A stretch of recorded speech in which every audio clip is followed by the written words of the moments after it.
Bom, o engenheiro agrônomo consultor Gilberto tem 15 anos de experiência no Mato Grosso e tem 9 anos de experiência aqui na região de Lucas, é isso? Técnico agropecuária, muito bem.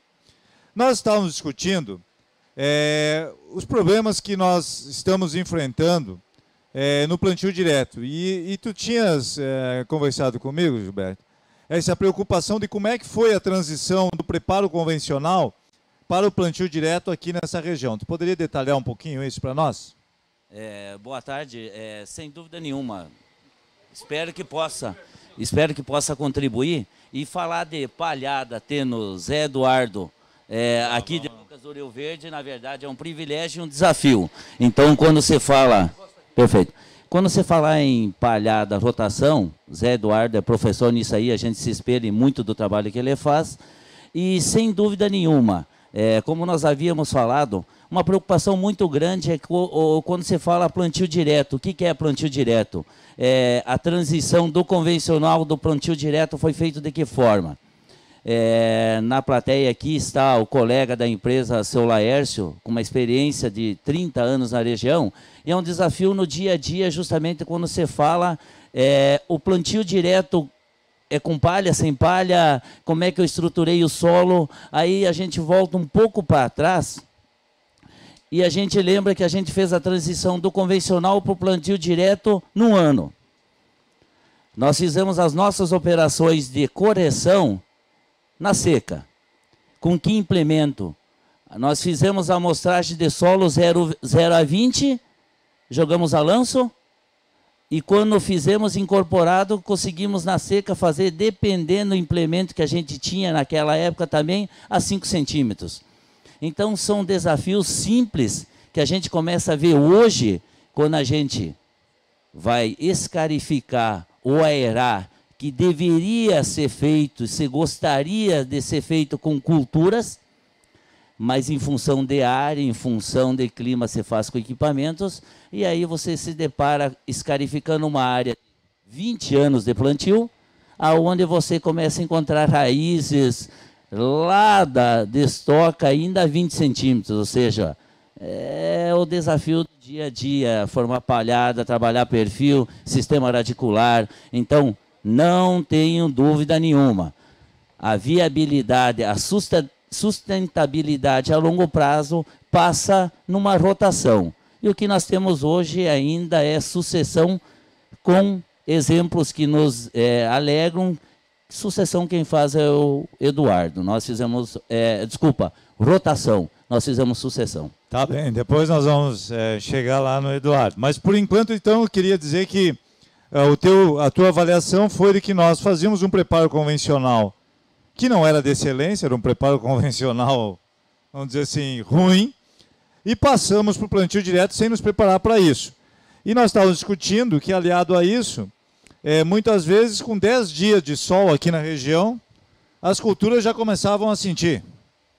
Não tenha dúvida nenhuma, a transição também do convencional para o plantio direto não foi na velocidade que a gente está tendo nos últimos anos de ciclo de material. Então, no Mato Grosso, você plantar outubro, novembro, com ciclo de 140 dias, é uma realidade. Você ter o veranico para nós de 10, 15 dias, é normal. Isso é o Mato Grosso.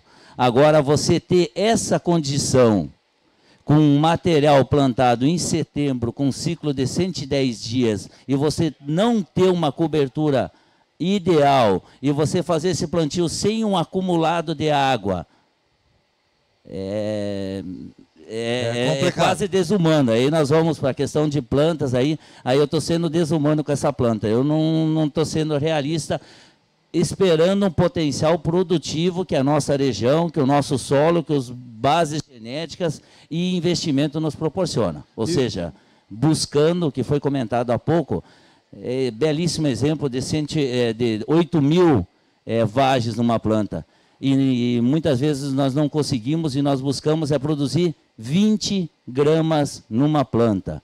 10 plantas por metro, espaçamento de 50, são 200 mil plantas. Nós só precisamos produzir 20 gramas. Aí, de repente, alguém vai achar que é pouquíssimo, não, produz mais. quem conseguir fazer isso e produzir 20, é 4.000 quilos. Simples. Tira a planta, é mais 25. E aí, sem dúvida nenhuma, quando você vai para outras regiões, você pega lá no sul, ou mesmo na Bahia, o pessoal produzindo 80, 90, muitas vezes com o stand é menor que o nosso. Sem dúvida nenhuma. Aí é particularidade de talhão, de genética, de época de plantio, de investimento. Mas papel e calculadora é fácil de fazer. Aceita tudo, mas não tem muito mistério. O tal do 70 sacos não é difícil. Mas, Gilberto, eu queria seguir nessa linha de raciocínio. Então, nós fizemos uma transição do convencional para o plantio direto, no qual nós não conseguimos fazer uma correção profunda do solo. E também tinha problema de compactação, porque tu estava me falando que tu tem dados que a infiltração, a taxa básica de infiltração, era de 30 milímetros de água somente. Na verdade, esse é um dado que todo produtor tem acesso, é só mandar coletar solo, manda para laboratório e solicita capacidade de campo. Então, a nossa capacidade de campo, na grande maioria, mesmo os outros, você vai ver capacidade de campo de 30, 40, dificilmente vai extrapolar isso aí. Essa interpretação é muito simples. Choveu 100 milímetros, o que o solo vai reter é 40, os outros 60 foi. Não vai se eu consigo ter um perfil melhor, se eu consigo ter uma boa concentração de matéria orgânica, uma boa concentração de palhada, aí sem dúvida nenhuma é nessa linha, Telmo. Ou seja, é nessa linha que se faz. Então eu queria fazer um resumo do que foi dito até agora, para a gente contextualizar o desafio que nós temos. Então veja, de um lado, nós não fizemos uma boa correção da acidez, especialmente de camadas profundas. De outro lado, nós temos a compactação e uma pouca armazenagem de água no solo. E falta de cobertura para diminuir a evaporação, para diminuir o efeito do sol que tu estás, João Batista, preocupado. Então, esse é o cenário. Agora eu queria discutir as alternativas que vocês estão utilizando para reverter esse cenário que já ocorre em muitas propriedades. Podemos começar com a rotação ou sucessão de culturas.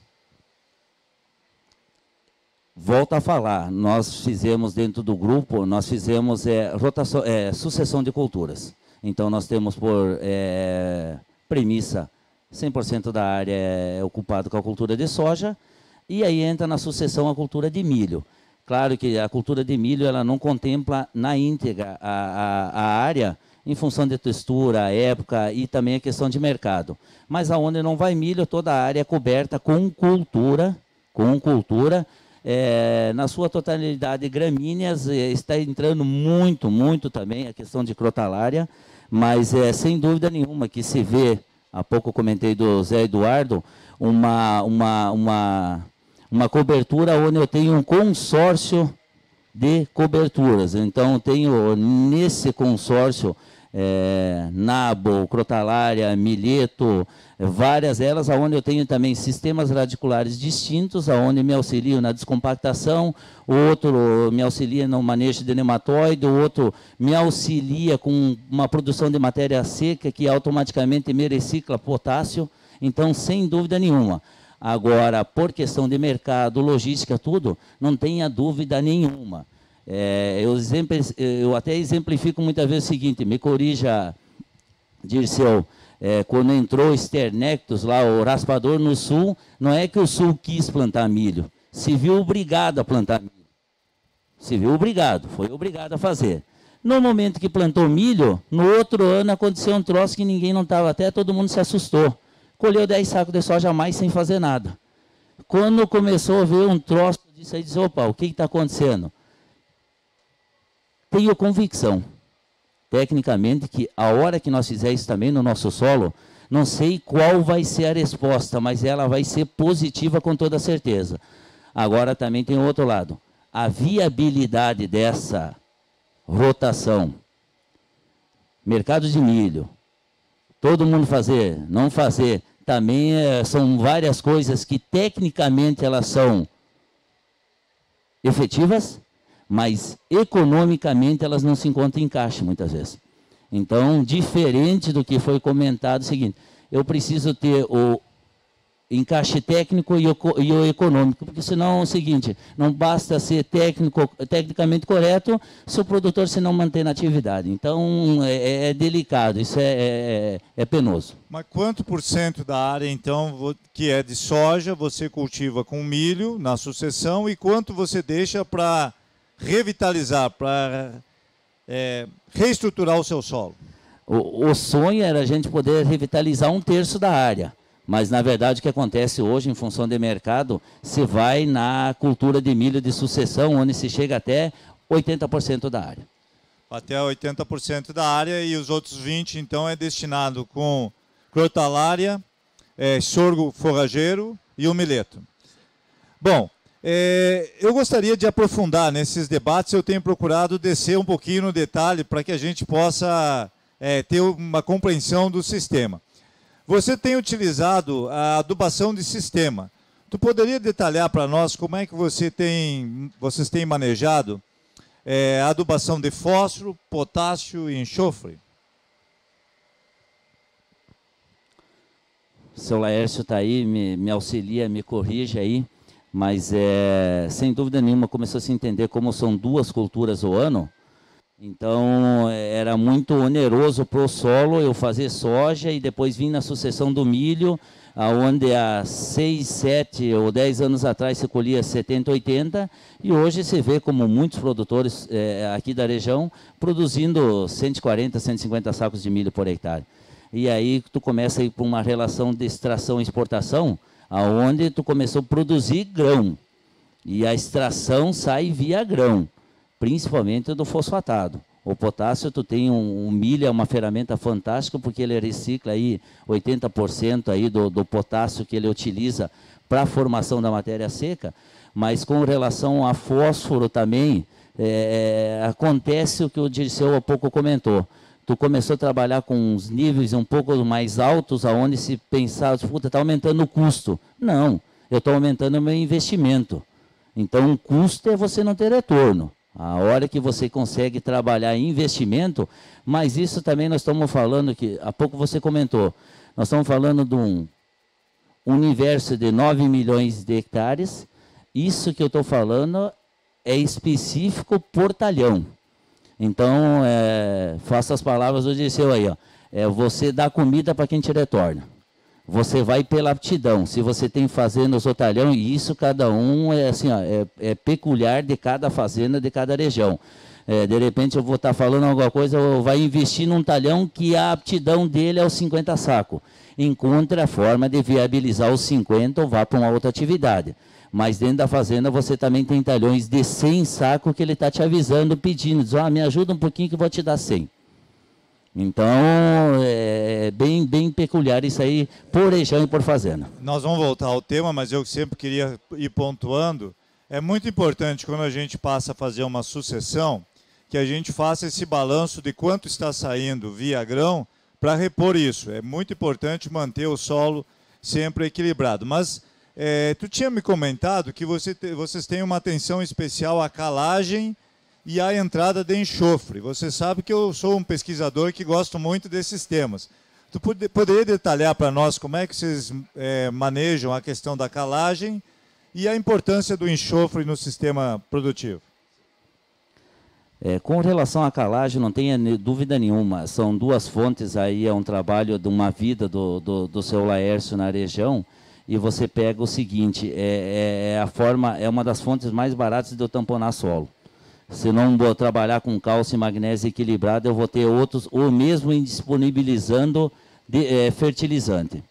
Então, a calagem é um critério muito criterioso, é seguido, se estima quase que 1/3 da área todo ano retorna com corretivo, não tenha dúvida nenhuma, o corretivo é uma linha mestra, e nos últimos anos, em função de mercado, também se tornou interessante a aquisição do fosfatado via super simples, que é o sonho de todo profissional, não tenho dúvida nenhuma de comentar isso aí, tenho toda certeza, só que muitas vezes tu ficava inviabilizado por custo ponto de fósforo.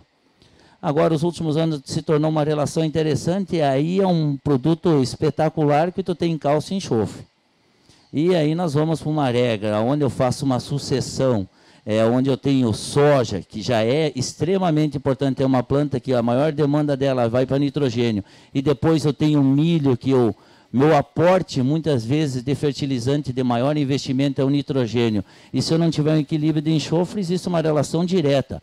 Varia, não sou eu que vou determinar isso aí. Varia, mas é o seguinte, é bem simples, é 1 para 10 ou é 1,2 para 12.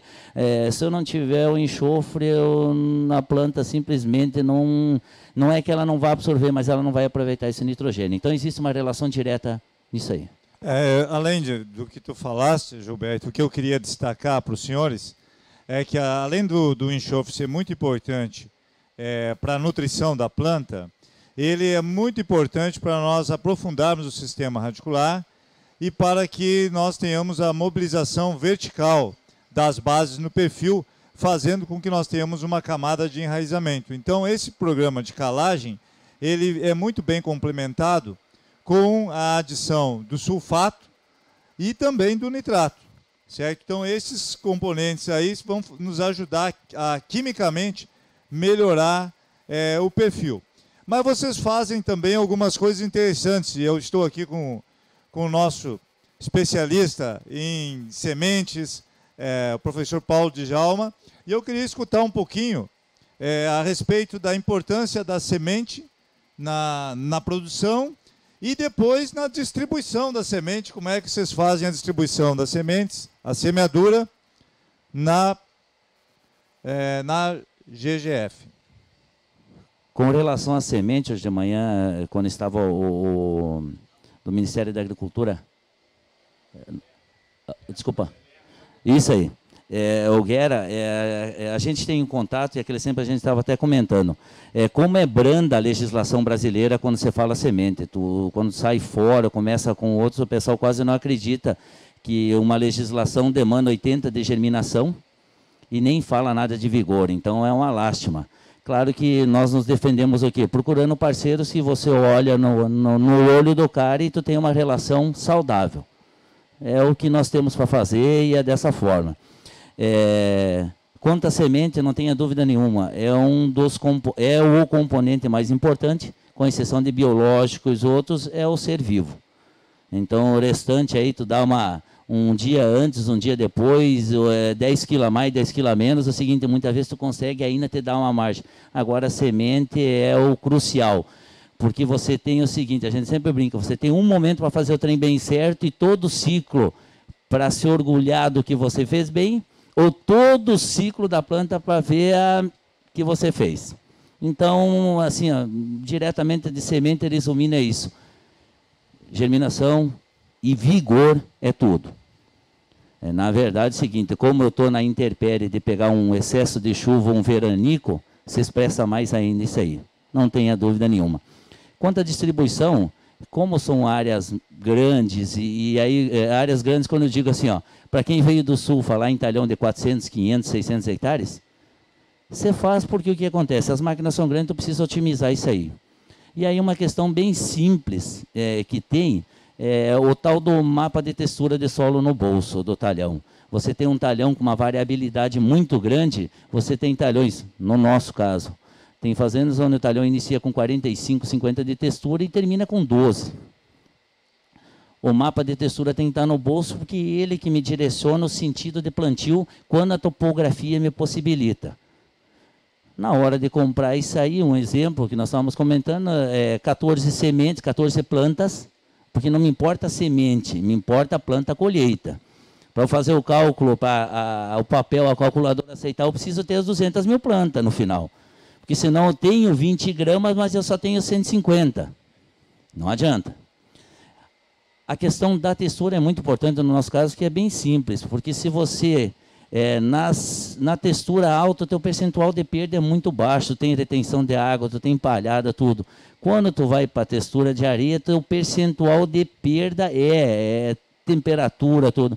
Então, existe um ajuste no momento do plantio, aonde eu trabalho com 13, porque eu sei que eu não perco, ou vou perder uma, vou ficar com as 12, e tem aquele localzinho lá da textura 10, 12, que eu também utilizo ela, que de repente vai para 18. Mas o importante é no momento da colheita eu ter o stand que a cultivar se propõe, e eu me propus para atingir os 70 sacos. João Batista, eu acho que esse é um momento importante, que nós estamos falando aqui do Mato Grosso, as áreas são grandes, as lavouras são grandes, e isso faz com que nós tenhamos maior variabilidade. E eu também, como pesquisador, me preocupo muito com a textura. Se você tem variação textural no seu solo, no seu talhão, isso muda muitas das práticas de manejo. E eu acho que, né, Paulo, essa questão de se preocupar aonde você tem maior risco de perder população e aonde você garante mais, isso é um ajuste fino, é agricultura de precisão e é procurar ajustar o momento da semeadura, que é um momento crítico, usando o máximo de informações. Então, acho que é uma informação importante, João Batista. Não, professor, é o seguinte, nós temos aí uma batalha aqui da comunicação. Perfeito. Porque você mergulhou, e eu tenho vários temas abrindo o nosso debate. Então, eu só vou fazer uma referência, que eu vou voltar a deixar o senhor continuar mergulhando, junto com aqui o Gilberto. Mas eu vou fazer uma referência às pessoas que estão mandando perguntas, para dizer para o senhor que tem muitas perguntas no pit stop. Muito então, ótimo. seja ágil. Perfeito. Entendeu a minha mensagem? Entendi. Muito bom. Então vamos lá. É assim, ó. O Edson Gottes, de Vitorino, Paraná, está perguntando, não vou ler a pergunta, senão você vai sair respondendo. Lucas Novaes, de Cuiabá. Marta Freitas, de Ariquemes. Fernando Sauer, de Ponta Porã, Rio Grande do Sul. E Camila Bermaschi, de Anápolis. Todas esperando as suas luzes, professor. Seja, então... objetivo. E rápido. E rápido, Ou serei. Gilberto, tenho duas questões, então, que eu gostaria que você nos desse algumas informações e aí nós já vamos atender essas perguntas. Como é que você lida com essa questão quando o solo está muito compactado? Essa questão de melhorar a aeração do solo. Como é que vocês têm manejado? Em função da extensão de área, vai com implemento mecânico. Sem dúvida nenhuma que se tem alguns cuidados com relação a trabalhar com esse implemento em função da profundidade que ele vai trabalhar. Ou seja, da profundidade que eu pretendo aerar. Eu até, se o termo é correto ou não, me corrijam, mas é o seguinte, eu não subsolo, eu não revolvo o solo, eu simplesmente vou aerar ele. E aí cada talhão, por época de plantio, por textura, ele indica para você a profundidade que você precisa. Nós chamamos, a grosso modo, que tu tem uma terra crua embaixo, pela coloração isso já é um indicativo. Claro que daí nós estamos também no Mato Grosso, onde eu tenho um período de chuva, solo muito molhado e solo seco. Todos sabem que para conseguir descompactar, eu não quero cortar o solo, eu quero descompactar, eu preciso dar uma vibrada no solo. No período seco, com 25, 26 centímetros, eu consigo fazer o serviço. Quando eu vou para o solo mais úmido, eu precisaria afundar ele um pouco mais. Então, também fica restrito a janela de fazer essa operação. Agora, novamente, isso seria o serviço a longo prazo de culturas. A longo prazo eu tenho culturas, longo prazo quando se diz também, de repente com 4, 5, 6 anos já começa a ter resultados natos. Ou seja, não existe melhor descompactador que o sistema radicular de planta. Certo? A única questão é conseguir efetivar isso aí. Então, como o histórico, aquilo que nós falamos antes, como saiu do convencional para o plantio direto, a aeração mecânica está se tornando assim, está surtindo efeitos. Com todo detalhe também é o seguinte, dependendo do histórico do talhão. Não existe cartilha mais importante que o seu histórico. Ele é uma ferramenta fantástica. Ela é uma ferramenta fantástica. E aplica calcário antes da escarificação? Não tenha dúvida nenhuma. Manejado, tu consegue trabalhar com calcário a lanço, porque você vai fazendo o quê? Na verdade, só uma reposição do que todo ano está sendo consumido. À medida que você vai ter que trabalhar com quantias acima de 2.000 quilos, nesse aí, com toda certeza a tua amostragem já foi de 0 a 20.